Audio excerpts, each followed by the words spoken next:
Hello everyone, this is Sanjay Kumar and welcome back to Future Plan Classes. Guys आज से हम सभी nervous system के बारे में पढ़ने वाले हैं। तो सबसे पहले समझ लेते हैं कि हमारा नर्वस सिस्टम है क्या। ध्यान दीजिएगा दोस्तों, हमारे बॉडी में डिफरेंट टाइप के ऑर्गन होते हैं। इन ऑर्गन को कंट्रोल करने की जो जिम्मेदारी होती है वह होती है नर्वस सिस्टम की। हमारी बॉडी में डिफरेंट टाइप के जो ऑर्गन होते हैं, इन ऑर्गन को कंट्रोल करने की जिम्मेदारी किसकी होती है? नर्वस सिस्टम के। साथ ही में दोस्तों, इन डिफरेंट टाइप ऑर्गन के बीच में जो आपसी तालमेल होता है, इस तालमेल को बनाए रखने की जिम्मेदारी भी होती है नर्वस सिस्टम की। मान लीजिए दोस्तों, यदि एक ही साथ आपको अपने हैंड और अपने लेग दोनों से कोई काम करना है तो हम क्या करते हैं? उसके बीच में तालमेल बैठाते हैं। और यह तालमेल बैठाने का काम कौन कर सकता है? तो नर्वस सिस्टम। यानी कि नर्वस सिस्टम के द्वारा ही हमारे बॉडी को कंट्रोल किया जाता है। और साथ ही में जो भिन्न प्रकार के डिफरेंट टाइप के जो ऑर्गन होते हैं, इन ऑर्गन के बीच में सामंजस्य बैठाने का काम भी कौन करता है? Nervous system.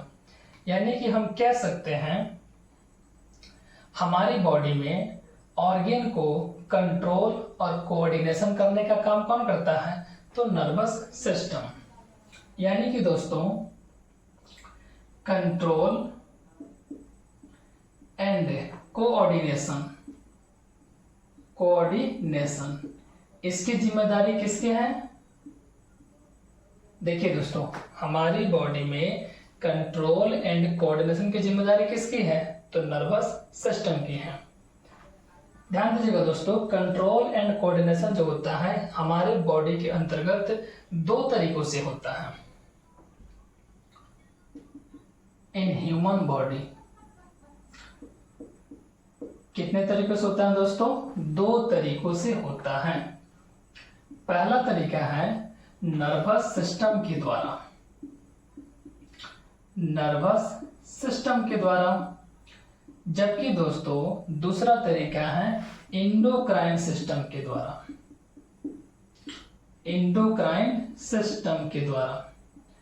ध्यान दीजिएगा दोस्तों, जो हमारा नर्वस सिस्टम होता है, इसका जो रिस्पॉन्स होता है ये बहुत क्विक होता है, वेरी क्विक, बहुत फास्ट इसकी तीव्रता होती है।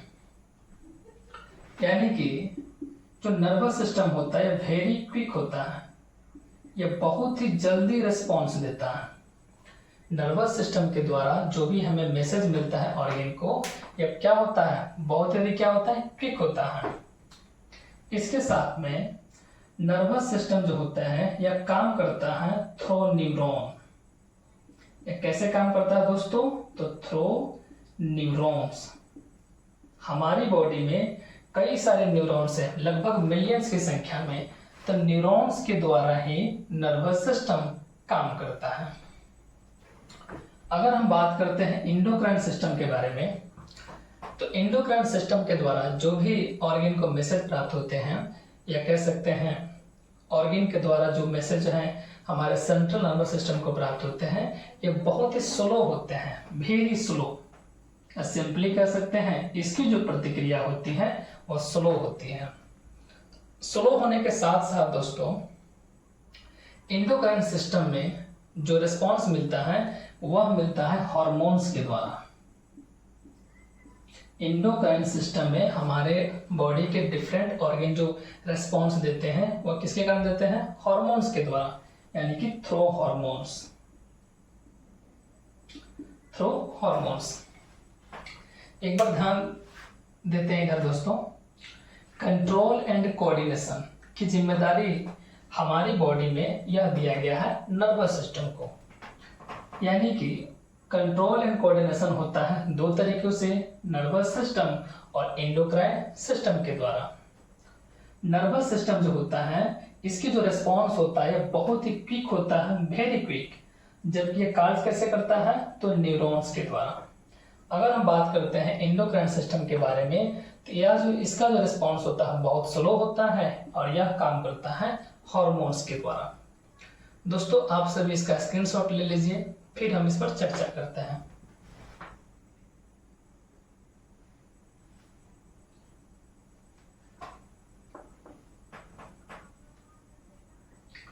ध्यान दीजिएगा दोस्तों, अब हम बात करते हैं नर्वस टिश्यू के बारे में। उससे पहले मैं आपको बता देता हूं कि न्यूरॉन्स क्या होते हैं। देखिए दोस्तों, जो नर्वस सिस्टम होता है यह एक खास तरह के सेल से बना होता है। हमारा नर्वस सिस्टम एक खास तरह के सेल से बना होता है और वही सेल कहलाते हैं न्यूरॉन्स। क्या कहलाएंगे दोस्तों? Neurons. The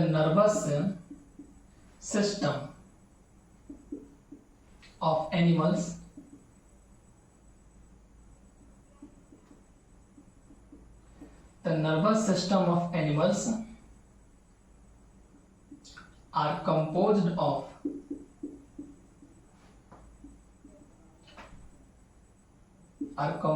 of highly specialized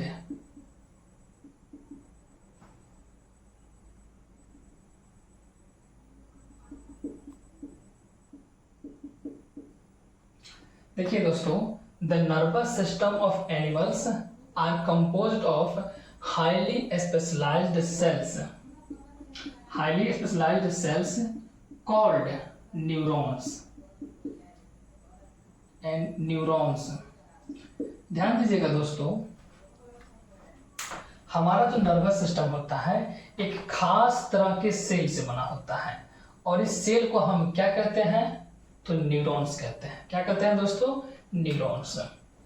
इसके अलावा दोस्तों, अगर हम बात करते हैं नर्वस टिश्यू के बारे में, तो ध्यान दीजिएगा, हमारा जो नर्वस टिश्यू होता है इसके दो कंपोनेंट होते हैं।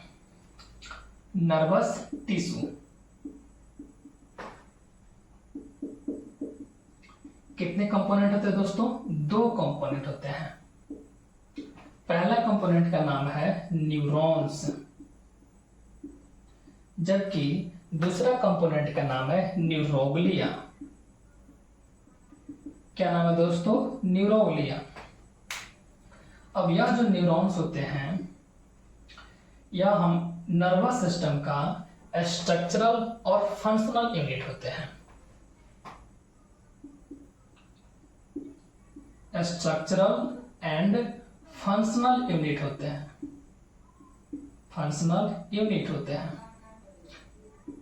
ध्यान दीजिएगा दोस्तों, जो न्यूरॉन्स होते हैं यह नर्वस टिश्यू का, इसे हम नर्वस सिस्टम भी कह सकते हैं, तो नर्वस सिस्टम का स्ट्रक्चरल और फंक्शनल यूनिट होते हैं। साथ ही में दोस्तों, हमारे जन्म लेने के बाद से न्यूरॉन्स में किसी प्रकार का परिवर्तन नहीं होता है, यानी कि जितनी संख्या हमारे बर्थ के समय में थी उतनी ही संख्या पूरे जीवन पर्यंत रहता है। इसमें किसी भी प्रकार का डिवाइड नहीं होता है, ना ही इसकी संख्या घटती है और ना इसकी संख्या बढ़ती है। यानी कि न्यूरॉन्स जो होते हैं डिवाइड नहीं होते हैं, कैन नॉट डिवाइड। जबकि अगर हम न्यूरोग्लिया की बात करें तो यह डिवाइड होते हैं, यानी कि हमारे बर्थ के बाद से जितने न्यूरोग्लिया की संख्या होता है उनकी संख्या में बढ़ोतरी हो जाती है, या डिवाइड कर करके अपनी संख्या को बढ़ा लेते हैं। कैन डिवाइड, न्यूरोग्लिया जो है अपनी संख्या को बढ़ा लेते हैं। साथ ही में दोस्तों, यह जो न्यूरोग्लिया है इस न्यूरॉन को प्रोटेक्ट करने का काम करते हैं और साथ ही में सहारा देते हैं, यानी कि support and protect the neurons. ये न्यूरोग्लिया क्या करते हैं? तो न्यूरॉन्स को सपोर्ट भी करते हैं और साथ ही साथ उसको प्रोटेक्ट भी करते हैं। इसके अलावा दोस्तों, न्यूरोग्लिया जो है न्यूरॉन्स को न्यूट्रिशन प्रोवाइड करते हैं। Provide nutrition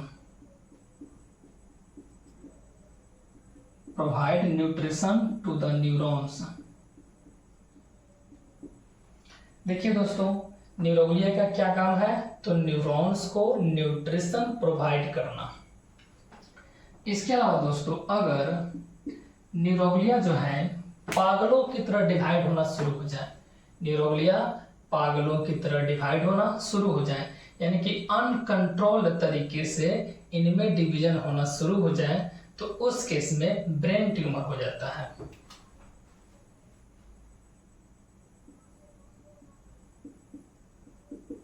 uncontrolled division causes brain tumour. ध्यान दीजिएगा दोस्तों, यदि न्यूरोग्लिया में अनियंत्रित तरीके से डिवीजन शुरू हो जाए, वह जो होता है ब्रेन ट्यूमर का कारण बनता है। एक बार हम इसे रिवाइज कर लेते हैं, ध्यान दीजिएगा। नर्वस टिश्यू के दो कंपोनेंट होते हैं, न्यूरॉन्स और न्यूरोग्लिया। न्यूरॉन्स जो होते हैं यह नर्वस सिस्टम का स्ट्रक्चरल और फंक्शनल यूनिट होता है। साथ ही साथ न्यूरॉन जो है कभी भी डिवाइड नहीं होते हैं, यानी कि बर्थ के समय जितने थे उतना ही पूरे जीवन पर्यंत रहेंगे। जबकि न्यूरोग्लिया में डिवाइड होता है और साथ ही साथ यह न्यूरॉन्स को सपोर्ट भी करते हैं, उन्हें प्रोटेक्ट करने का काम करते हैं। इसके अलावा न्यूरॉन को न्यूट्रिशन की जरूरत पड़ता है, तो उसे भी प्रोवाइड करने का काम करते हैं न्यूरोग्लिया। अगर इस न्यूरोग्लिया में अनकंट्रोल्ड डिवीजन होना शुरू हो जाए, यानी कि पागलों की तरह इसमें जो है विभाजन होना शुरू हो जाए, तो वह कारण बनता है ब्रेन ट्यूमर का। किसका कारण बनता है दोस्तों? ब्रेन ट्यूमर का। तो आप लोग इसका स्क्रीनशॉट ले लीजिए, फिर हम इस पर चर्चा करते हैं।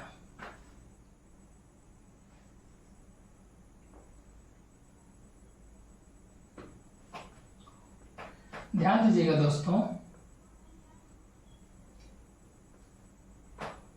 नर्वस सिस्टम को हम लोग बांटते हैं दो भागों में।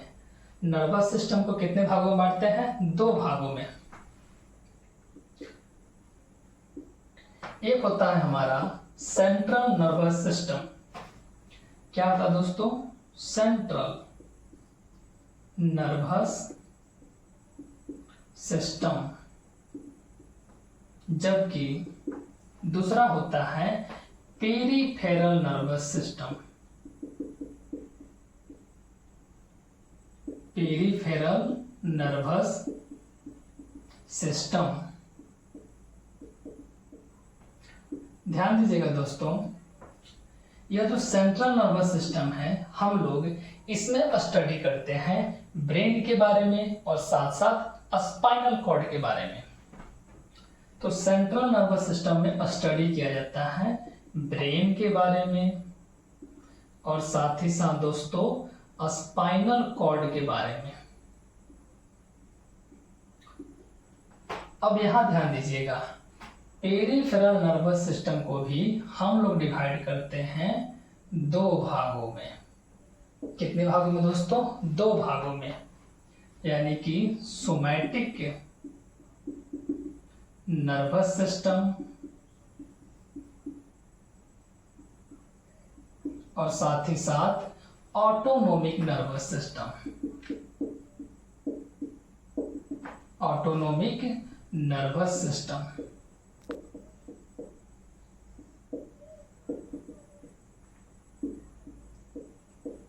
ध्यान दीजिएगा दोस्तों, पेरिफेरल नर्वस सिस्टम को डिवाइड करते हैं दो भागों में, सोमैटिक नर्वस सिस्टम और साथ ही साथ ऑटोनोमिक नर्वस सिस्टम। इसके अलावा दोस्तों आप सभी याद रख लीजिएगा कि ऑटोनोमिक नर्वस सिस्टम को भी बांटते हैं दो भागों में, parasympathetic nervous system, sympathetic nervous system. Sympathetic nervous system और साथ ही साथ parasympathetic nervous system.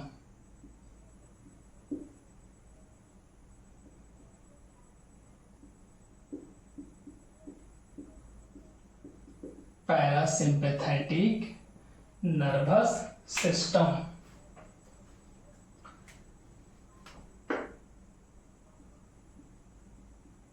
Nervous system, ध्यान दीजिएगा दोस्तों, नर्वस सिस्टम को हम लोग बांटते हैं दो भागों में। कितने भागों में दोस्तों? दो। कौन कौन से? तो सेंट्रल नर्वस सिस्टम और peripheral nervous system. Central nervous system में हम लोग स्टडी करते हैं ब्रेन का और स्पाइनल कॉर्ड का, जबकि पेरिफेरल नर्वस सिस्टम को बांटते हैं सोमैटिक नर्वस सिस्टम और ऑटोनोमिक नर्वस सिस्टम। साथ ही साथ ऑटोनोमिक नर्वस सिस्टम को बांटते हैं दो भागों में, सिंपैथेटिक नर्वस सिस्टम और पैरासिम्पैथेटिक नर्वस सिस्टम। दोस्तों आप लोग अब इसका स्क्रीनशॉट ले सकते हैं।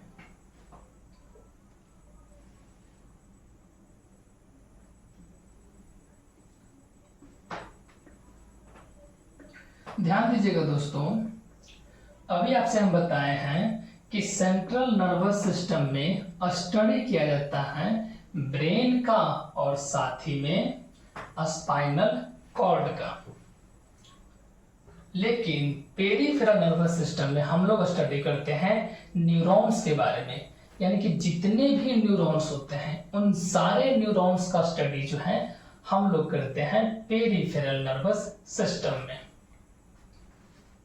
यानी कि peripheral nervous system includes all neurons. ध्यान दीजिएगा दोस्तों, न्यूरॉन्स को हम लोग नर्व भी कहते हैं। क्या कहते हैं? नर्व। अब समझ लेते हैं कि न्यूरॉन्स और नर्व में क्या डिफरेंसेस हैं।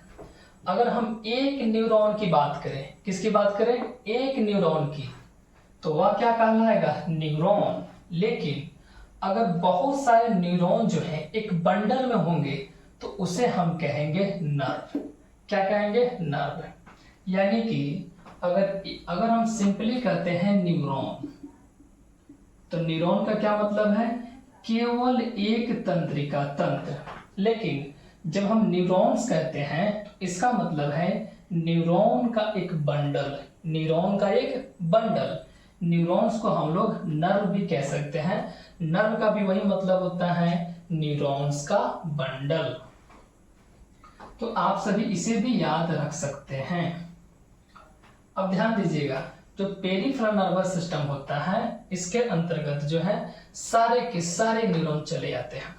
दोस्तों कार्य के आधार पर अगर देखा जाए तो यह न्यूरॉन्स होते हैं दो टाइप्स के। कितने टाइप्स होते हैं? दो टाइप्स के होते हैं। किस आधार पर? तो कार्य के आधार पर। अब आपके मन में सवाल होगा कि कौन सा कार्य, तो आइए बताते हैं। पहले हम टाइप समझ लेते हैं। न्यूरॉन कार्य के आधार पर होते हैं दो प्रकार से। पहला होता है सेंसरी। सेंसरी दोस्तों इसे ही बोलते हैं एफरेंट। इसे क्या बोलते हैं? एफरेंट सेंसरी या एफरेंट न्यूरॉन्स। एफरेंट न्यूरॉन्स और न्यूरॉन्स को हम लोग नर्व भी कह सकते हैं। साथ ही साथ दूसरा होता है दोस्तों मोटर या इफेरेंट। मोटर या इफेरेंट न्यूरॉन्स या नर्व।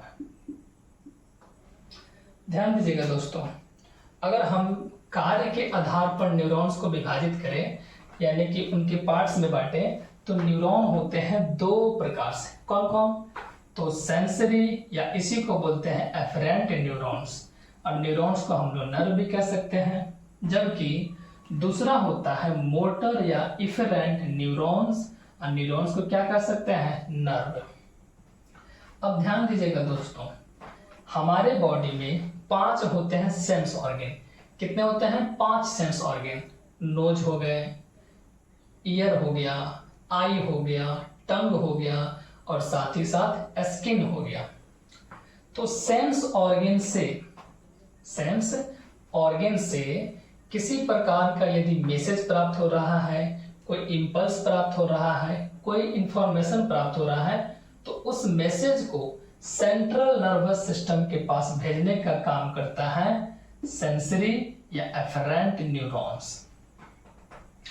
ध्यान दीजिएगा दोस्तों, मान लीजिए यह हमारा हो गया central nervous system, CNS, shortcut में लिख सकते हैं CNS, यानी कि सेंट्रल नर्वस सिस्टम। यानी कि जो भी हमारे सेंस ऑर्गन है, इस सेंस ऑर्गन से मैसेज को सेंट्रल नर्वस सिस्टम के पास प्रोवाइड करने का काम कौन करता है?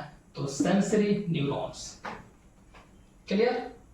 अगर किसी प्रकार का मैसेज सेंट्रल नर्वस सिस्टम के पास है तो इस मैसेज को हमारे सेंस ऑर्गन के पास भेजने का काम कौन करता है? तो मोटर न्यूरॉन्स, या इसे हम इफरेंट न्यूरॉन्स भी कह सकते हैं। कुल मिलाकर अगर कहा जाए तो सेंसरी ऑर्गन का काम होता है ट्रांसमिट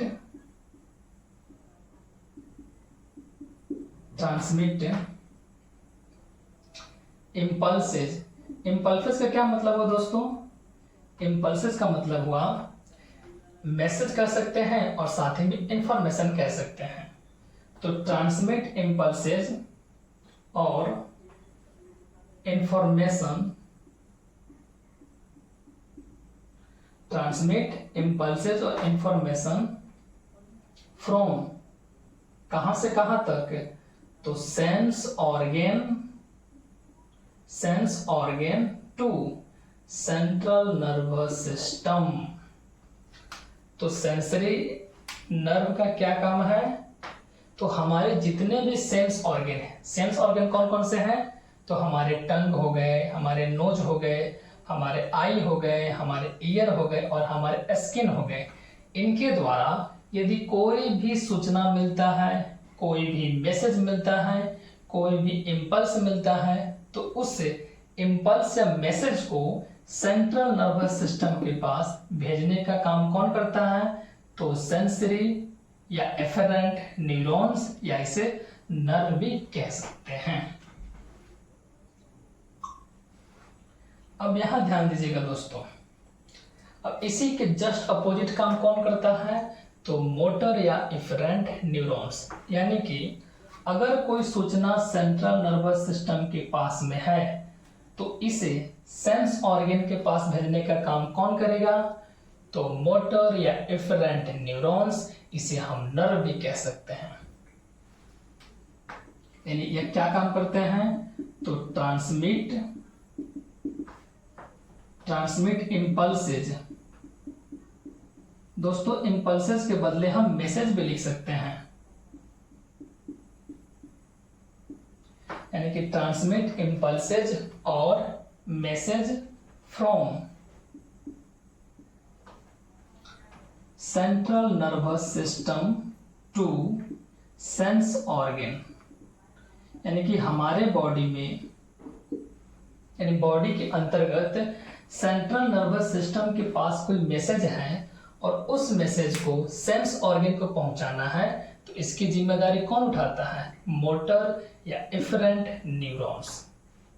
एक बार फिर से समझ लीजिए दोस्तों, कार्य के आधार पर न्यूरॉन्स को बांटते हैं दो प्रकार से, सेंसरी या एफरेंट न्यूरॉन्स और दूसरा होता है मोटर या इफरेंट न्यूरॉन्स।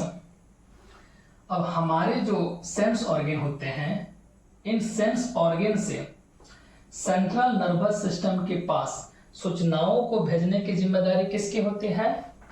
तो सेंसरी ऑर्गन के पास। यानी कि सेंसरी ऑर्गन क्या करते हैं? तो ट्रांसमिट इम्पल्सेज और information from sense organ to central nervous system. यानी कह सकते हैं जितने भी सूचना या मैसेज हमारे सेंस ऑर्गन को प्राप्त होते हैं उसे सेंट्रल नर्वस सिस्टम के पास भेजने का काम कौन करते हैं?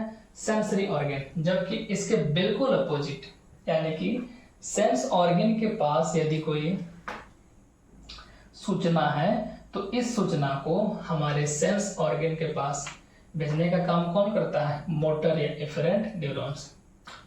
यानी कह सकते हैं सेंट्रल नर्वस सिस्टम के पास अगर कोई सूचना है तो उस सूचना को जो हमारे सेंस ऑर्गन है उसके पास भेजने का काम कौन करता है? तो मोटर और एफरेंट न्यूरॉन्स। क्लियर दोस्तों? अगर ना समझ आया हो तो एक बार यहां शॉर्ट फॉर्म में आपको लिख के बता दे रहे हैं। सेंस ऑर्गन, सेंस ऑर्गन से मैसेज को सेंट्रल नर्वस सिस्टम के पास भेजने का काम करता है सेंसरी न्यूरॉन्स। कौन करता है दोस्तों? Sensory neuron. जबकि ऐसे समझिए, सीएनएस सेंट्रल नर्वस सिस्टम, यानी कि सेंस ऑर्गन से सेंट्रल नर्वस सिस्टम के पास सूचनाओं को भेजने का काम करता है सेंसरी नर्व। जबकि सेंट्रल नर्वस सिस्टम से सूचनाओं को सेंस ऑर्गन के पास भेजने का काम करता है मोटर न्यूरॉन्स। तो यहां लिख सकते हैं सेंसरी और यहां लिख सकते हैं मोटर। दोस्तों अब आप इसका आराम से स्क्रीनशॉट ले